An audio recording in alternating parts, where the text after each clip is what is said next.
Hold up, hold up, hold up. It's that boy G Plans. Don't give a damn. He cooler than a fan. Walking real tall. Some say he's a man. Next, Quando Rondo had an interview with Angela Yee. Millions of views, everybody has seen it. Yeah. You guys shot that. Yeah. Like, shot the Quando Rondo, and the whole NBA team and everybody, whatever. But, like, how did that come about? Like, Angela Yee right there, you know what I'm saying? You got Quando Rondo got all his stuff going on. His name hot in the algorithm right now. Yeah. Like, say, how did it all come about? Fee. Shout out to Fee, baby, man. Shout out to Fee. Yeah. Fee hit me. Yeah. And he was like, man, look, I need y'all to do this interview. Angela and, and Quando. Like, first I was just like, man, this is crazy. Yeah. But it was just like, all right, man, we got you. So at first they wanted to do it in like a studio. Mm-hmm. Like with the sight wall, like all white background, kind of like real bright type light, And Fee called me like the night before. He was like, man, Quando don't want to do this. I was like, well, what do you want to do then? Mm-hmm. And he was just like, man, you want to shoot in the back of a Rolls-Royce. I said, what? A Rolls-Royce? I said, man, look, I ain't never been, back in a Rolls-Royce truck, not the car, the truck. Mm-hmm. And I was like, man, I ain't never been in the truck. He was like, man, I was like, man, how big it is inside? Because I'm thinking it's big, like how the actual Rolls-Royce is. Yeah. He's like, bro, it ain't really all that. And I'm just like, man, I don't know how I'm gonna do it. So I wound up looking up some dimensions online. And I was like, all right, this is the same size as a Jeep. Mm-hmm. The inside. Yeah. It was a little bit bigger. Mm-hmm. And so what we did was, and this is the part like about directing too. Mm-hmm. A lot of people was like, okay, how we gonna shoot it in there? Mm-hmm. You know what I mean? Because we was riding all around the city of New Orleans, mm-hmm. Shooting this interview. Man, I had a GoPro camera on, it was like on the window. And I had another camera that was in between like the headrest and the seat, because it was motorized. So the thing was, like, we had a mount that was on Quando's side of the window, but the thing was, it kept falling down because the window was in a Rolls-Royce, right? It's a Rolls-Royce, right? Yeah, the Rolls-Royce, the color. It's like the windows are curved. It's not straight up. Yeah, like the Rolls-Royce is very well sculptured. It's a real nice sculptured car because it's all like handmade and shit. Mm-hmm. And like you got those slight curves, so like whenever you place that suction, it can't grab on a curve because it ain't a flat surface. Mm. So, and the Rolls-Royce has like that curve in the glass, but I mean we was able to work something around it anyway. It was a quick fix. The thing is, I couldn't have the camera for an hour like on Yee feet. Like that would have been like. Yeah, it would have been like mad, you know what I'm saying? But now we got together with that, and we had a camera that was like on a console post, so that's how you get that double shot with them. Yeah. Like straight on, and man, it was good. Like, man, they loved it, the label loved it, and they gave me like a lot of leeway too, like putting together like these micro clips for the interview. The interview was like 3 hours, 2.5, 3 hours long? Yeah, it was a long time. Yeah. So the clips that's out there, So it's footage that people haven't seen yet from that interview. Everything couldn't have been put out. Yeah. Was everything put out? Nah, everything couldn't have been. I'm about to say. Nah, it was 2.5 hours. I think probably like maybe 25 minutes maybe of interviews is out. Yeah. Mm. Hey yo, how much unreleased footage that you guys really have that nobody never seen and just like, I can't say saved your career or anything, but you guys not releasing this footage kind of calmed down a lot of stuff. I'm gonna say to artists or anybody, public figures. Yeah, I got one artist. If I release some video, like it ain't a rap artist. Yeah, it's I ain't even gonna say, but it was an incident that happened in the town.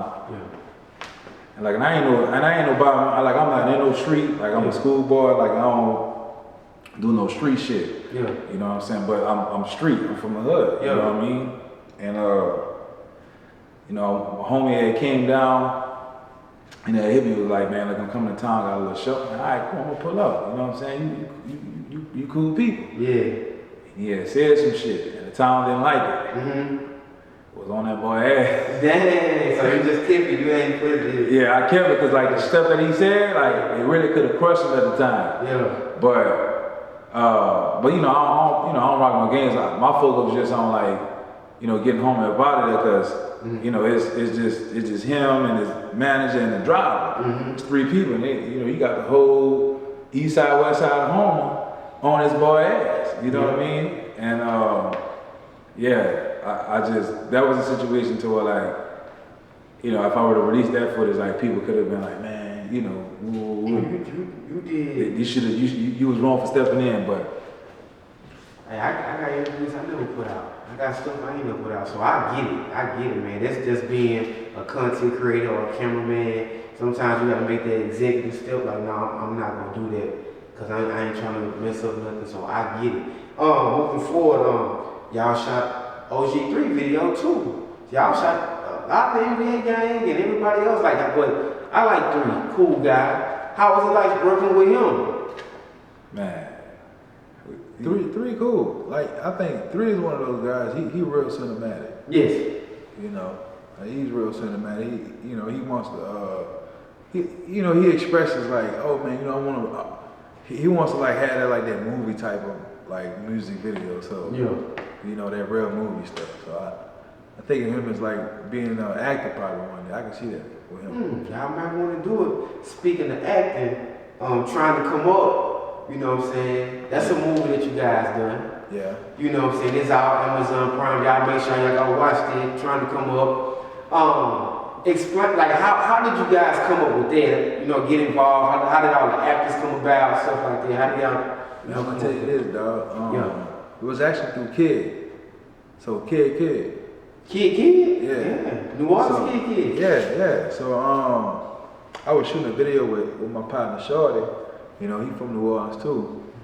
And Kid was on the song. No, Kid just happened to come by the shoot.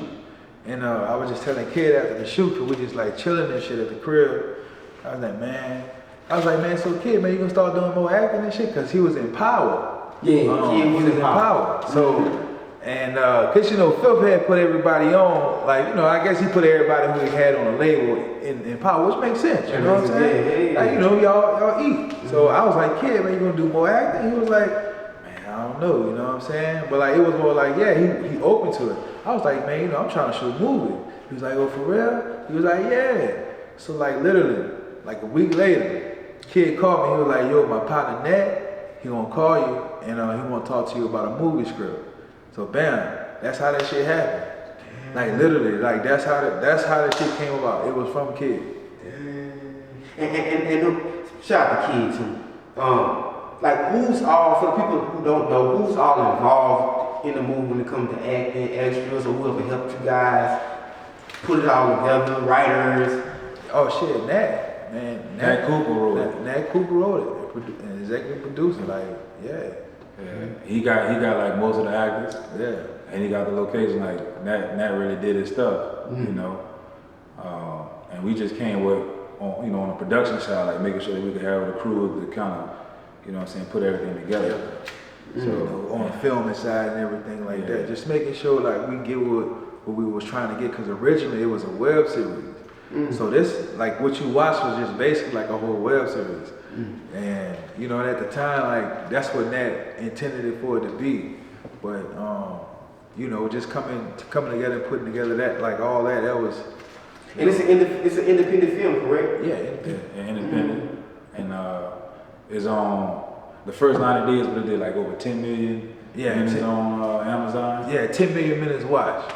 So that was about 90,000 households who watched it. Yeah. And now it's on Tubi. So That's what's up.